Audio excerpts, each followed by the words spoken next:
नमस्कार दोस्तों, मैं सत्येंद्र सिंह चौहान। दोस्तों आज मैं आप लोगों को भगवान श्री राम का कुछ एग्जाम्पल बताना चाहता हूँ कि भगवान राम जो हमारे आदर्श हैं, वो भगवान राम के लाइफ में बहुत बड़ी घटनाएं घटती थी। बहुत घटनाएं घटी। एक घटनाएं जब घटी जब श्री रामचंद्र को वनवास जाना हुआ। ठीक है, वनवास जाना हुआ और शाम को अनाउंस किया गया कि भगवान राम को सुबह में राज्याभिषेक किया जाएगा।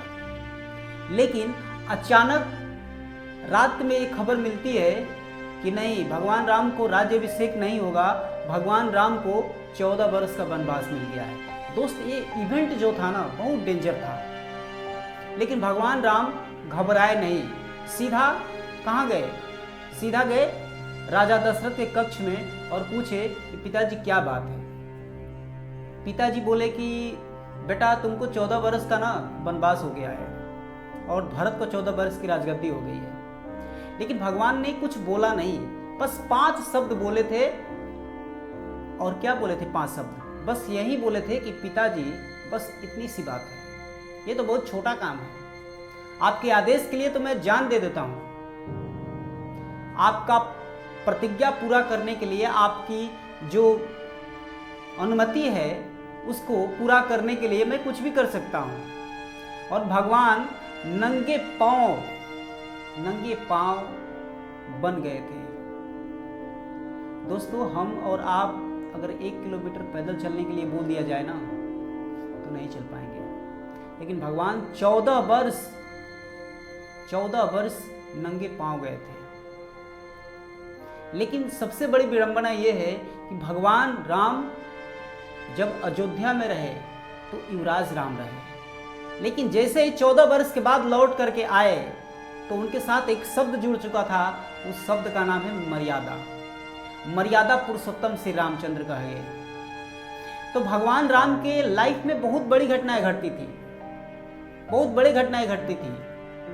ताड़िका मारना हो तब या रावण मारना हो तब, जितनी घटनाएं बहुत डेंजर घटती थी। लेकिन क्या होता था कि भगवान राम अपना रिस्पांस जो था ना, वो बेटर देते थे। कभी भी रिएक्ट नहीं किए थे, रिस्पांस देते थे, रिस्पॉन्ड करते थे। इसके वजह से उनका रिजल्ट जो था, उनका रिजल्ट अच्छा आता था, पॉजिटिव आता था। तो हमारे लाइफ में इनसे सीख यही मिलती है कि हमारे लाइफ में कोई भी घटनाएं घट रही हो, कोई भी घटनाएं हो, उसे घबराना नहीं है, उसका डट करके मुकाबला करना है। और दोस्त, ये मैं बता दूं, ये मुसीबतें जो होती है ना, ये दूध में जमी हुई मलाई की तरह होती है। आप दूध पीते हैं, उसमें एक वर्ग जम जाता है। अब बोलोगे कैसे पीऊं? उसको फूंक मार के साइड करो और दूध पी जाओ। क्या दिक्कत है? मुसीबतों को साइड करो, आगे बढ़ो। आएंगे नहीं यार मुसीबतें लाइफ में। मुसीबतों का काम है आना, हमें है उस मुसीबतों को हटाना और आगे बढ़ना। तो मुसीबतों का काम है आना, हम आगे बढ़ेंगे, सीधी सी बात है। तो हमारे लाइफ में अगर कोई भी दुख, तकलीफ, मुसीबतें आती है, प्रॉब्लम्स क्रिएट होते हैं, तो हमें घबराना नहीं है, बिल्कुल नहीं घबराना है। डट करके उसका मुकाबला करना है। और मुसीबतें ना, मैं बता दूं कि मुसीबतें आपको बेटर करने के लिए आती है। कभी भी दुख आपको, मुसीबतें, दुख बेटर करने के लिए आता है। और ये ऐसा होता है ना, इंसान का सबसे सच्चा मित्र होता है। अगर आप अमीर हैं, धनवान हैं, खुश हैं ना, तो आप कुछ नहीं कमाल कर सकते, कुछ नहीं कमाल कर सकते। लेकिन अगर गरीब का बेटा है ना, अगर वो IAS बन गया, PCS बन गया, रिक्शे वाला का बेटा IAS बन जाता है, तो देखते हो कि अखबार में छप जाती है खबरें, वो लड़का इतिहास रच देता है। तो ये गरीब होने पर ये हमें मौका मिलता है। गरीब होना बहुत अच्छी बात है। हमारा इम्यून सिस्टम बढ़ता है। हमारे जो अमीर लड़के हैं, अमीर घर के लड़के हैं, छोटे छोटे बच्चे जो हैं, घर में बीमार पड़ जाते हैं, AC रूम में बीमार पड़ जाते हैं। लेकिन हमारे और आपके बच्चे जाड़ा के धूप में, जाड़ा के सर्दी में रोड पे नंगे पांव घूमते हैं, नंगे पांव दौड़ते हैं, बिल्कुल निंगे रहते हैं। उनका इम्यून सिस्टम कितना गजब का शानदार होता है, इम्यून सिस्टम मस्त होता है।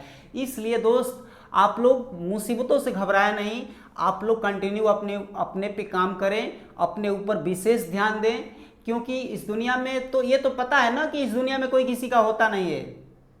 और मैं बता दूं कि आपके लाइफ में जितनी भी घटनाएं घटती है ना, चाहे वो घटनाएं अच्छी हो या वो घटनाएं बुरी हो, इसका सिर्फ और सिर्फ जिम्मेदार आप होते हैं, दूसरा कोई नहीं होता है। लेकिन हम ब्लेम क्या होते हैं, अगर हम सफल होते हैं तो बोलते हैं कि ये मेरी वजह से हुए हैं, लेकिन अगर असफल होते हैं तो वो दूसरे पे टाल देते हैं, वो बोलते हैं कि दूसरा कोई, दूसरे की वजह से, उसके वजह से, माँ बाप की वजह से, भाई की वजह से, अपने दोस्त यार की वजह से हम फेल हो गए, उसके कहने पे मैंने ये किया, मुझे ये नहीं करना चाहिए। क्यों भाई? अगर आप सफल होते हो, आप सफल होते हो तो इसके रिस्पॉन्सिबल आप हैं, लेकिन आप अगर असफल होते हैं तो दूसरों को क्यों? इन दोनों कंडीशन में ना आप ही जिम्मेदार हैं, इन दोनों कंडीशन में आप ही जिम्मेदार हैं। आप इसको जितनी जल्दी समझ लें आपके लिए बेटर रहेगा। इस बात को आप जितनी जल्दी समझ लें आपके लिए बेटर रहेगा। इसलिए मेरे भाई, मेरे दोस्त, अपने ऊपर विश्वास करो, किसी के ऊपर विश्वास नहीं करना है। जो भी करना है खुद से करना है, खुद पे विश्वास करना है। और दुनिया में सिर्फ एक ही इंसान पे विश्वास करना है। पता है कौन है? आप घर पे जाना, शीशा उठाना, और शीशे में जो चेहरा आपका दिखेगा ना, जो शीशे में जो चेहरा दिखेगा ना, वही इंसान जो आपका बेस्ट फ्रेंड है। दूसरा कोई बेस्ट फ्रेंड नहीं है, वही आपका बेस्ट फ्रेंड है जो शीशे में दिखाई देता है। तो उसी से दोस्ती करो ना। दुनिया को बदलने से पहले ना खुद को बदलना पड़ता है, ठीक है? दुनिया को बदलने से पहले खुद को बदलना सीखो, तब जाकर के आप सफल हो सकते हैं। सफलता प्राप्त करने के लिए सिर्फ दो चीज़ों की ज़रूरत होती है, एक होता है विल और दूसरा होता है स्किल। तो किसी भी काम को करने के लिए, कोई भी काम होता है उसको करने के लिए सबसे पहले विल पावर की ज़रूरत होती है और सेकंड होता है स्किल पावर। बट सेकंड जो होता है स्किल पावर ना, उतना इंपॉर्टेंट नहीं होता है जितना कि विल पावर होता है। हमें किसी भी काम करने के लिए विल पावर की ज़रूरत होती है। Will power is the supreme power and skill power is the second power. तो विल पावर इंपॉर्टेंट है, हमें विल पावर को जिंदा रखना है। अगर विल पावर हमारा जिंदा है तो स्किल पावर आ सकता है। इसलिए मेरे दोस्त, विल पावर को जिंदा रखो, आप हर काम फतह करोगे, हर कार्य फतह करोगे। और सबसे बड़ी बात है कि जंग में ना हारा हुआ इंसान जीत सकता है। जंग में हारा हुआ इंसान जीत सकता है, लेकिन मन से हारा हुआ इंसान कभी नहीं जीत सकता। इसलिए दोस्त, अपने ऊपर खुद पे विश्वास करो।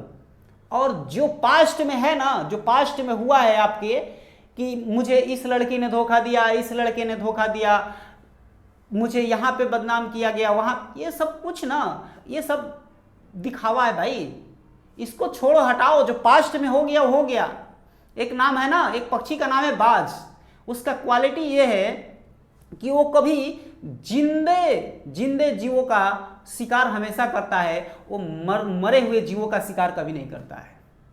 वो जिंदे जीवों का शिकार करता है, मरे हुए जीवों का शिकार कभी नहीं करता है। तो उससे हमें ये सीख मिलती है कि हमें अपने जिंदे टाइम को, यानी प्रेजेंट टाइम को विशेष ध्यान देना है। जो मर गया समय है ना, उसको हमेशा के लिए मर जाने दो, उसकी औकात वहीं पे रखने दो। जिसके वो लायक है उसकी औकात वहीं पे रहने दो। उसको प्रेजेंट में लाओगे ना तो बर्बाद करके रख देगा। इसलिए प्रेजेंट टाइम पे फोकस करो, फ्यूचर का तो चिंता ही मत करो। अगर प्रेजेंट टाइम सही है तो फ्यूचर भी सही हो जाएगा, लेकिन पास्ट को ना प्रेजेंट में मत लाओ, वरना आपका काम कोई भी नहीं होने वाला है। ठीक है? जय हिंद, जय भारत, वंदे मातरम।